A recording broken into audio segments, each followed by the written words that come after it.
So just to answer the question before anyone asks, yes, Mike Tyson, the part where Phil Collins goes dun dun dun dun dun dun dun dun is the best part of that song.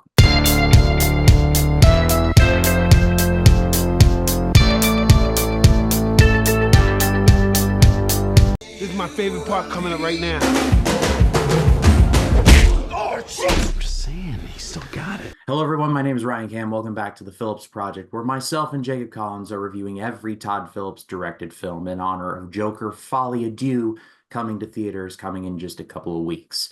We've already covered everything up to School for Scoundrels, playlist link in the eye in the right-hand corner. But tonight, we are talking about the one that made the difference.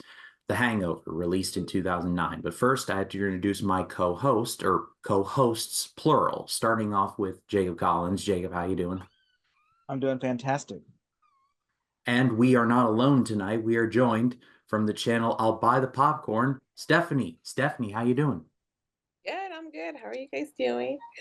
Yeah, this is your channel debut, so thank you for joining. Yes, yes, yes. Thanks for having me. So, like I touched on briefly, The Hangover was the credibility album. This is the one that made the difference. Todd Phillips had made several films up to this point, but this was the one that launched him. It's like a situation with Steven Spielberg where he had directed Duel and The Sugarland Express, both good films, don't get me wrong, but when he made Jaws, that was the difference maker. And so to a lesser extent, this is exactly what happened with Todd Phillips. He had made several films up to The Hangover, but The Hangover was such a cultural touchstone and made so much money that he pretty much, he is in the position where he is today because of The Hangover. And it just so happens to be a really good film, too. I think I went to the theater to see it. I think possibility. Nah, that was a little before my time. Like, I started thinking seriously about movies in You weren't 2010. on alive in 2009? No, I was alive in 2009. So you were your time. Like, Oh my like, God. No, you I weren't was alive alive. until- Stop. The fear in my face. Wait a minute. Like, oh my gosh. Like, there's no way that you're like 10, 15 years old or 14 years old. No, I age like Benjamin Button, or I guess. But but this is my first time, Stephanie. I was gonna ask you what was your experience like? You saw it in the theaters. That's really cool. Collins, did you see this in theaters?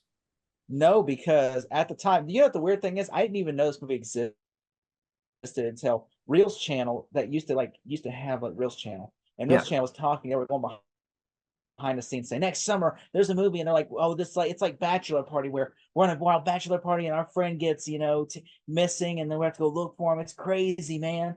And so then of course the movie comes out a year later, and I didn't see it in theaters, although they kept heavily advertising the Mike Tyson cameo. They're like, Mike Tyson, like, and then he gets punched and it says The Hangover, and it's like coming soon to theaters.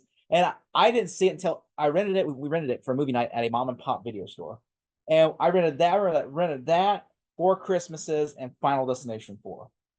And so That's a great movie night. oh yeah, it's fantastic movie night. My dad rented a Hangover, mom rented Four Christmases, and then I rented Final Destination, but I wasn't allowed to watch that until after everybody went to bed. And so literally we watched Hangover first, and I just remember laughing so hard. I'm like, it was so funny, and it was Okay. just a very fun comedy. So as someone who has now seen this being me, both Final Destination 4 and The Hangover, Final Destination 4 was the one you weren't allowed to watch until everyone went to bed? Yeah, because it's a horror film. My mom doesn't like horror films, and then my little sister was there, and my little brother and all them. They're like, you can't watch horror movies until after they all go to bed. All right, I guess I can't argue with that logic, but just to drive the point home, this movie had only a $35 million budget. It made about $470 million worldwide. That is a nice, tidy profit right there. It was the 10th highest grossing film of 2009. It spawned two sequels, which we will get to those, don't you worry. But this is, like I said, not only made the difference for Todd Phillips, but you could argue it also made the difference for the three stars, Bradley Cooper, Ed Helms and Zach Galifianakis. Now, Helms had been in The Office for quite a bit by this point. Yeah, Bradley Cooper had been in some things. Galifianakis, I'm not sure where he was. I yield to the both of you. Was stand-up he? comedian. Yeah, I'm This is sure. the first movie I remember seeing him in. This He was was the that one. old movie, This was the one where out he cold, got famous. I 2000. know that. Yeah. Do you know they wanted Jonah Hill to play that role of Alan? And they offered him like a good deal, like he could have literally made even back in, and he didn't want to do it because he said he wanted to make Moneyball. Because he said he was tired of being the funny actor. He wanted to be a serious actor. And so he goes, look, I can do this movie, The Hangover. And they're like, oh, I can make a big paycheck, or I can do Moneyball. And he said, I chose Moneyball. And so they offered, like, I think they paid 500,000 to Zach Galifianakis to do it. And so, like, he did the movie, and now he's a huge movie star. I mean, Hill got nominated for an Oscar for that, so he definitely didn't miss out, I guess. But I Yeah, mean, for sure did not. the Galifianakis, like this was like the thing that like established him. Like everyone's saying one man wolf pack. They were wearing shirts with his face on it, the shirt with the baby. I have a shirt of the baby, like a little blue shirt That does not with the baby surprise on me there. in the My parents slightest. got me it in Vegas. We went on to Vegas. Like, But because Alan. but the Was this basic popular when y'all were in high school? Was this movie popular? among a certain age, I yeah. remember being in high school when this came out, the second one came out, and everybody in my school was talking about, did you see The Hangover? Oh my God, and everything. And then The Hangover 2, I begged my father to take me to see Hangover 2. And I just remember everybody was talking about is the biggest movie of all time, and all that. It was just so big, that movie. Especially the second was even higher that people were talking about it. And it was just like Hangover Mania. Was it Stephanie? Was that big when you were like, That was after it came out, was it 2009? That yeah. was Yes. after my high school days. I had already graduated. Yeah, yeah. That's I was gone. If you're watching this, then I imagine I don't have to describe the plot, but here's the small version of it. It's basically a big bachelor party where where I suppose like one of I guess the main character well Doug. named Doug, yes, played by Justin Bartha, is getting married, and so he invites three of his groomsmen, played by Bradley Cooper, Ed Helms, and Zach Galifianakis, to Vegas for the bachelor party. They promise each other it's going to be a night they never forget, and they soon to forget it. And not only that, they forget literally everything that happened to them. And so it's basically following the breadcrumbs of their just crazy night in Vegas together, including a baby named Carlos, a tiger in their bathroom, Mike Tyson for reasons, and Ed Helms falling in love with a random woman and getting married at some kind of chapel. And that's literally just the And Mr. stuff. Chow. And Mr. Chow, And yes, that's the stuff that I can remember. But this movie was so much fun, and it really just I love just the not only like what we know, but what we don't know. I love the end credits of this where you see like the photos on the digital camera, like at the end credits. You don't really get a straight answer as to what really happened. You get some, but not everything. So there's a lot left up to the imagination that I did appreciate. What made them get to that point? But I loved it. Yeah, the fun, drunken, no, we're not even drunk. Well, I guess drunk he and roofied them. I mean, they're drug, drunk on drunk and drug nights. And in Vegas, baby. Alcohol, I just various drugs. Yeah. Yes. I'm sure if you roofie somebody, I'm sure they're not gonna have a wild night. I'm sure they're just gonna go straight down. Like it's surprising to me that they all just wake up on the ground. They're like, what happened? We just passed out and fell asleep right here on top of the casino. I mean, or the hotel. Yeah, I'm just surprised that didn't become the thing because it's like in real life that probably what would happen. They would have probably just started walking and then just fell asleep. But I really do like the fact that this movie it's so funny, especially like it just has like that dynamic of like the wolf pack. Like, I mean, this movie's become so influential. Like everybody says, when you say the wolf pack, everybody knows.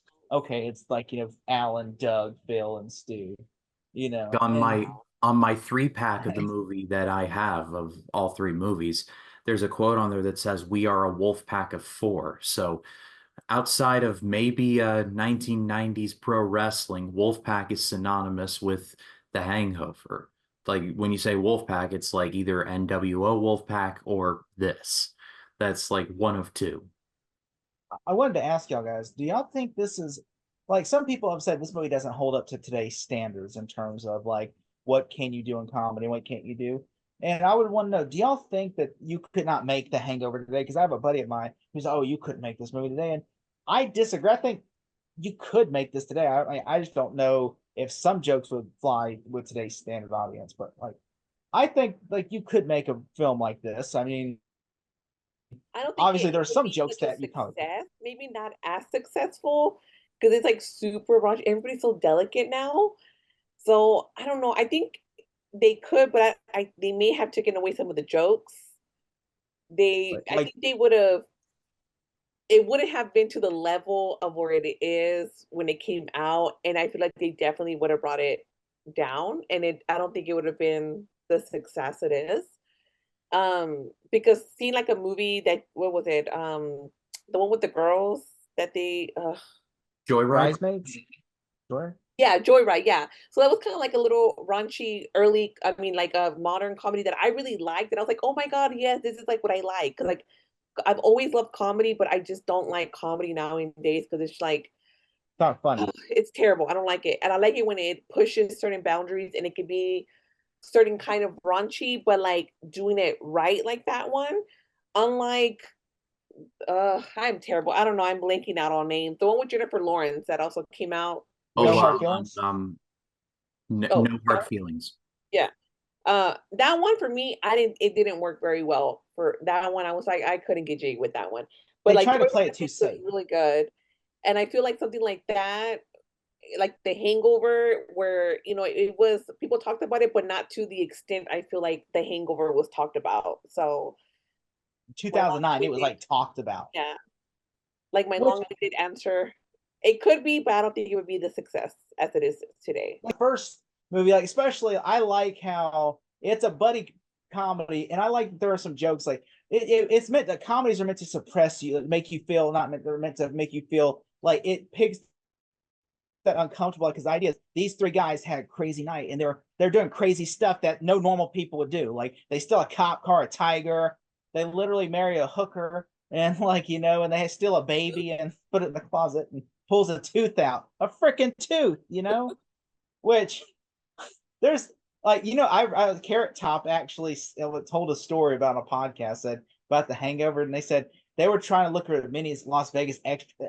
characters to put in the movie as possible, and they got Wayne Newton. They're like, all right, we want to get you in the movie. Like, what do we do? And they're like, just make something up. And he goes, well, can you go get me some Splenda? And I just want to look like we're doing cocaine. And so that's why he said he did this. And he's like, and then one of them's just doing over him. And he's like, that's the scene that's in the movie of them doing. And so Carrot Top's like, go get me some Splenda. And he's like, but I mean, what was your favorite moment of the movie, Stephanie?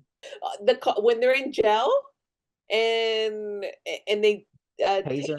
they tase that Yeah, that whole cop, like the the police whole station deal stuff, Right, because the they steal the nuts. cop car and that then he's was like walking to the little kids. Sometimes you gotta kid them with you. what made me laugh like before all of that was when they're all three handcuffed together and they have to sit together and then they have to go into the interrogation Oh, room and then they have to be like, all right, step over me, like step yeah. over me, and then like they have to make a whole big production out of it. I was just That sitting whole there like, why can't you have three separate pairs of handcuffs? Like just handcuff them separately. Like why together? This makes no sense. Yeah, that whole call when they're in jail scene, I love that scene. I had to think about it also because I'm like they end up all kind of merging in together, all three. So I gotta make sure that I don't give one from from the other parts also. I'm like, hold on. I'm like, no, no, no. But yeah, that one right there. I really like that part. Yeah. What about what the funny also that whenever they switch Dougs, Oh yeah. whenever like a Doug, that's just like it's like wait, this is not our Doug. He goes, he just in the Alan's like, our Doug is a white Doug. Do you have one of those? And it's like, and he goes, no, man. So I'll be your Doug. I'll be your Doug. He goes, Man, I like when they're pushing the car with the tiger in there too. bless Omar Epps. That was my favorite part of the movie. I swear, like when I was looking at it, I'm like, this was probably the same desert where they filmed that scene in Casino where Joe Pesci's like, you only exist out here because of me. Like that scene. And I'm like, I'm sure that scene was filmed there. And then this scene where it's like, we need a white Doug, please, is like same desert. It's gotta be.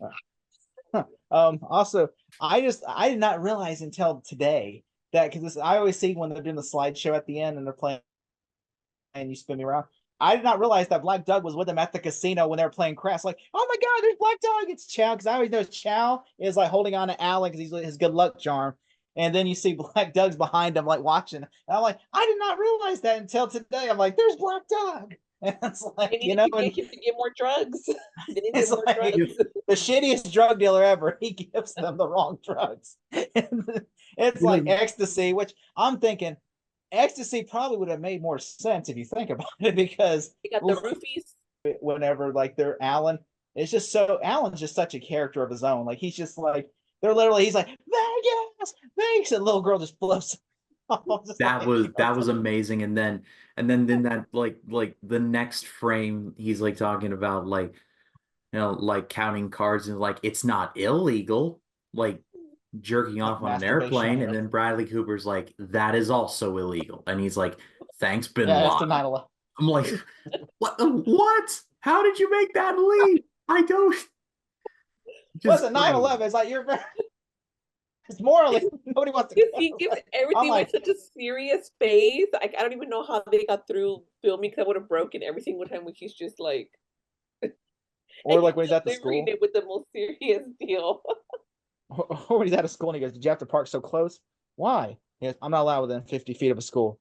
of What? He course. goes, or a Chuck E. Cheese. That's like, I like when he's at Chuck E. Cheese. Or a Chuck E. Cheese. That's like, Well, most of them are out of business, so 1 out of 2 ain't bad. But but also, did you like when Chow? Chow was a crazy character because this first thing you see him in, he just jumps out of the car naked and beats the shit out of both of them. And he goes, "You want to fuck on me?" And then he goes, yeah. yeah, well, Alan, being an idiot, just says, "I hate Godzilla," and just throws the motherfucker pipe at his face and runs. we laugh at that intro now, but I mean that bought Ken Jeong his entire career. I mean, Community was after Community was after or before this, and then now he's like a judge on The Masked Singer, so he's set for life. Also, hey, he literally did that his nude scene. They asked, "Do you want a body double?" He goes, "No, I want to do this myself." And so, like, hey, I props to him for doing that himself. I mean, because some people would be embarrassed to do it with themselves. I mean, hey, you know what? Comedy, he did that himself, and I mean, that's gonna be there forever. You know, that's like. But I mean, hey, I thought it was a really funny bit though. Whenever it's just like, and then later on he shows up and he goes, I love to death the line where he says, "You give me my purse, or else I shoot him, and we shoot all you motherfuckers, and we take it. Your choice." And then the one line that I know people deliver mostly is the one he says when he goes, "Oh, you want to suck on these Chinese nuts?" And he goes, "Oh, psh, so long, gay boys." I know that was a line that was quoted to death in high school. People would say that line from Chow. The thing that I actually like about this movie is that this is like an extreme scenario, but it also feels like it could weirdly like happen. It's like in this little like borderline of like saying like there's no way this could happen to me. But then you really think about it like, oh God, maybe it could. And you just like you put yourself in your shoes of what would you do in this situation? I love that kind of like wish thinking of it about it. But I I I loved all the characters in the movie. I want to shout out Justin Bartha a second, who He's the moral compass. I remember he was Riley Poole in the National Lampoon, National National Treasure. Treasure movies, and I loved him in those. And so seeing him, I'm like, oh, that's Riley. That's really cool. I had no idea he did other things. You know, it's sad. Nicolas Cage would have found him first. If Nicolas Cage was in this movie as Ben Ryan and Benjamin Gates, he would have found him first. I have Like no my thing trouble is, why believing was that. He he would have. not screaming off of the on top? Like, hey, somebody had was bound to hear him, and he was screaming. He Also, must they have put been his fed. mattress on there. You tell me no maintenance crew was on the roof? He, Exactly. Like he when you must saw have him been up there, why didn't you like run or like be like, hey?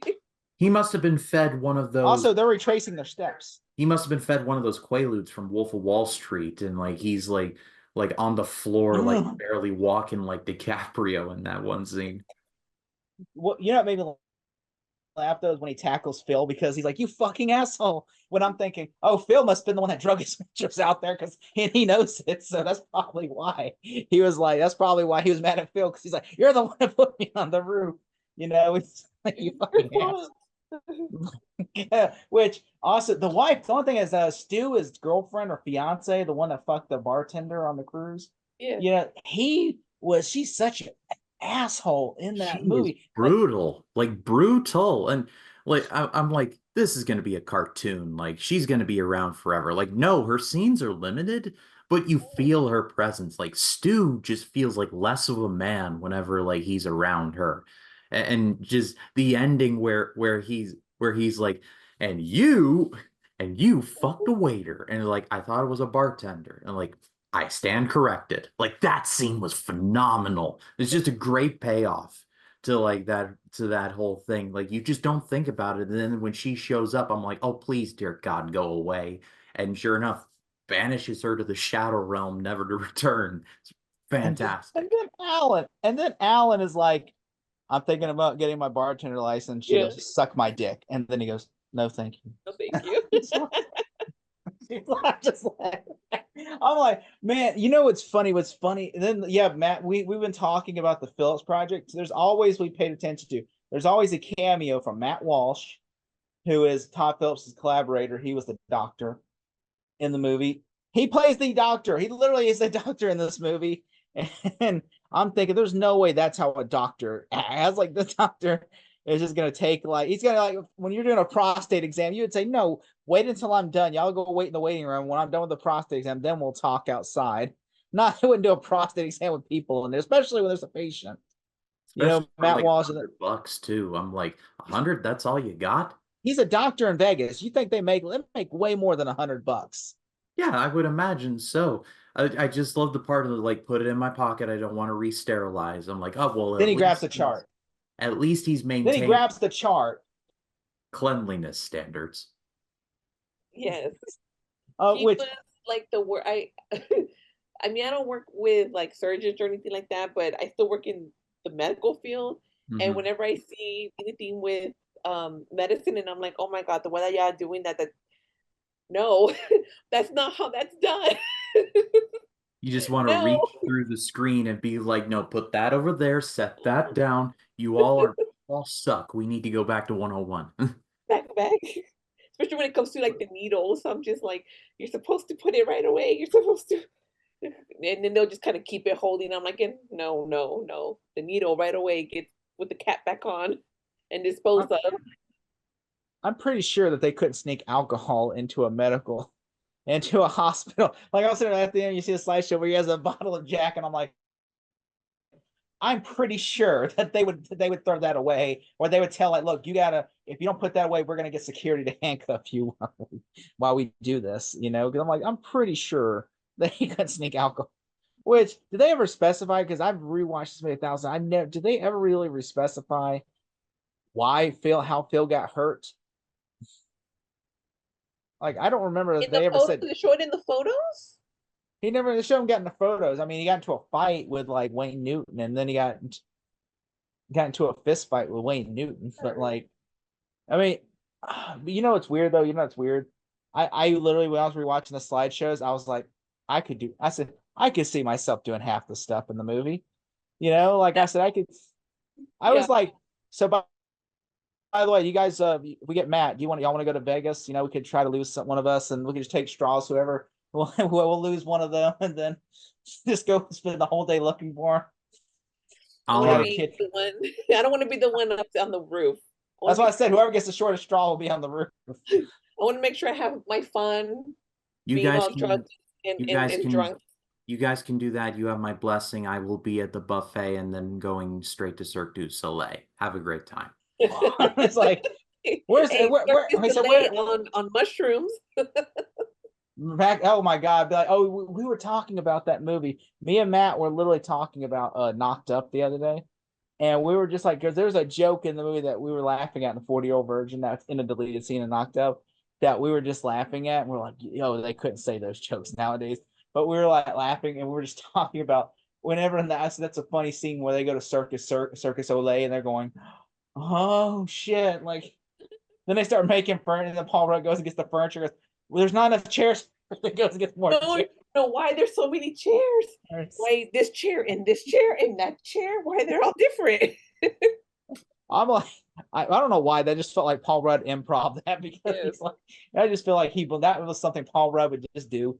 Also, I do like in this movie, like there is like this is a heartfelt movie. Like I like how the bride is not like like the bride's not a bitch. Okay, I like that.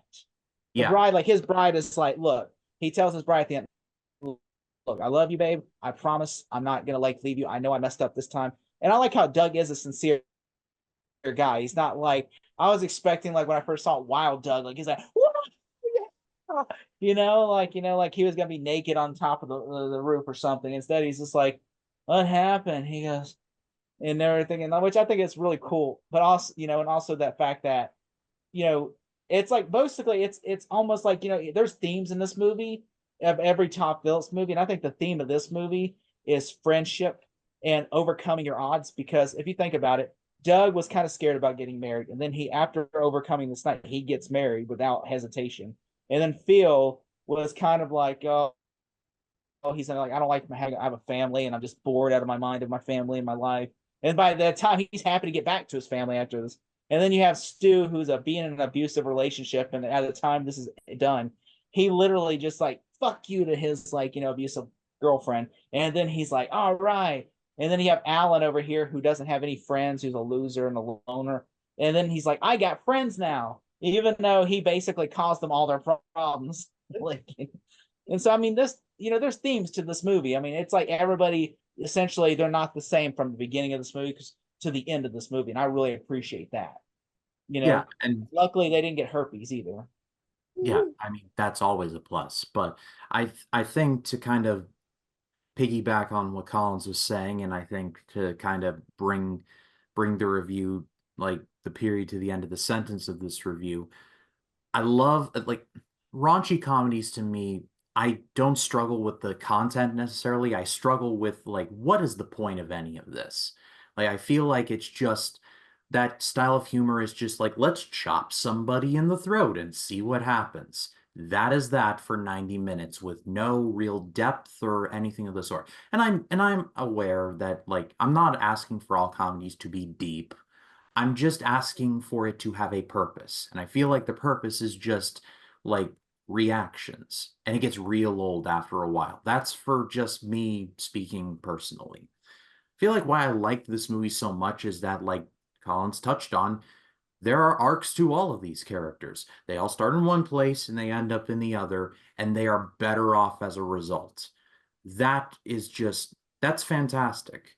So I'm personally going to give this on my scale an amazing grade. This is Todd Phillips's this is like I said, the thing that made the difference for him. This was the one thing that like shot him into like the big leagues where he is now. And he tried to replicate it twice, and I have not seen the other sequels yet. I do plan on it for this project, obviously. From what I've read, it's not the same. But it's interesting to think about if Joker had not happened, like what would Todd Phillips be doing right now? I More guess comedy. I guess we can touch on that, Collins, when we get to the end of the project. But it's like he would like try and recapture that magic and maybe just kind of fail. But I feel like Hangover walked, so movies like Project X and This Is the End and Girls Trip and Joyride and We're the Millers Bridesmaids. so could run and kind of fall flat. Like this movie spawned 1,000 imitators from what I've seen. What Stephanie, what did you think? Like how on your closing notes, what would you think? What It's I mean, y'all said y'all get all fancy with it. I look, I'm gonna piggyback off what all y'all said because y'all fancy like that, and I'm not about that life. I liked it. I think it's a fun. Look, even Jesse loves it. It's a funny movie. It's something that if it comes on, I'm gonna watch it, and I'm gonna laugh every single time, as if I've never seen it before. I love their friendship or their wolf pack, their family. At the end of the day, right? Because the wolf pack at the end, they're a family. And yeah, all the characters just are so memorable. They're I guess the quote where you quote them that comes more in movie number two, right? With Child So Cold. But you know, they're still such iconic characters, and I love them all. I mean, that's pretty much my thing. 5 out of 5 or 10 out of 10. I love this comedy. Yeah, I mean, they're the three best friends that Yeah, anyone could have. can have. Yes, I want to be part of the wolf pack. I want to have a Vegas trip like they did. Maybe not to that extent because I want to make sure I keep all my teeth. And you know, from what happens in part two, I don't want that happen to me either. But for the most part, you know, just a Vegas type of woohoo. I have been to Vegas, and let me tell you something, okay? That shit is it is not easy to find everything there because you feel like an ant on a giant hill where you're walking past giant hills because we had to ask for directions to get to Caesar's Palace. Really? I have pictures of me in Caesar's Palace, and I might send to Ryan just to see if we have if I have the pictures digitally still, so that way I could send Ryan could put a picture side by side of Alan and me. I don't know, just for fucking cotton, but just to fuck with me, I guess. Ryan could be like, he looks like Alan. Like Ryan could be like, looks like Alan. Like, but yeah, yeah, I went into Caesar's Palace. I will say one thing about having been there because I literally watched The Hangover before I went to Vegas just to see like where everything was. I could not find the chapel from the movie. I don't know if that was the real chapel or not, but I looked. I found Caesar's Palace, and I walked around. And I'm like, they shot over there. That fountain, there was no reception desk over there. They must have built it. They're like, and then we asked one of the people. They're like, yeah, they shot over here. We don't have a desk over here, so that was just for theatrics and everything. So it was actually pretty interesting. And yeah, I'll tell you right now, there are so many freaking deserts. That is like that city is so big. I used to think, oh man, that's a little city. No, that is such a big city. It's crazy. Like I being there in Vegas now, I'm like, wow. And by the way, never go to Circus Circus. That is one of the worst casinos, hotels you can ever stay at. We passed through like a bunch of them. I remember going to the Palms and passing Mandalay Bay and well, like going. We actually walked in through it and all the other ones. I remember when I went, I had told my mom, "Don't get mad, but I have every intention of getting married when I go over there. I want to have a big wedding." We'll see. I'm gonna just end up getting married. So I went for my 21st birthday, and I was like, I'm gonna get so wasted, and I'm gonna be one of those stereotypes, and I'm gonna get married. Well, I'm did not get married when I'm over there. Well, I was over there, but I was like, I'm gonna get married when I go over there. I'm gonna get married and get divorced. Yeah, it's That's like what Vegas is for. Elvis can marry you. Yeah, Hello, don't and I wanted Elvis to marry me too. I was like, which chapel do I want to get married in? there's like what 50 chapels and like on the strip alone. On the yeah, there was just chapels everywhere. I was just like, let me see, not to find the husband. Stephanie's looking to play the home version of the song "Marry You" by Bruno Mars. It's a beautiful night Yes. looking for something dumb to do. Hey baby, I think I want to marry you. I Dun would dun marry dun you dun dun dun. and then get divorced 24 hours later. Just a quickie little marriage divorce to just say. If you walk on Hey, Fremont Street, I'm pretty sure you could find a husband there. hey, that He that's a might be a link. crackhead and homeless, but yeah, he'll marry you. No. But Don't go to Fremont Street. I'm telling you, that's all prostitutes. It's junkies, prostitutes, and homeless people. That's all it is on Fremont Street. Literally, I'm saying stay away from Fremont Street. That's all it is. I pass it off to all of you. What did you think of The Hangover? Let us know in the comments. We'd love to read what you have to say. Stephanie, thank you so much for joining us. You were a Thank pleasure you to so much. have on. Thank Uh, you for having me. if you have a channel, I'll link in the description. What do you got coming up? I don't have very much coming up. I just did my favorite like I'm just doing like rankings right now. So I just did like my favorite drama rankings. But I guess coming up would be my 13 Nights of Fright. So that'll be like in a month that I'll be doing that. But other than that, I really don't have much planned to be honest with you. You Just gonna see living life. Beetlejuice? I plan to live life. That's good. Don't Have you we? seen Beetlejuice yet? Yeah, yeah, I already watched it.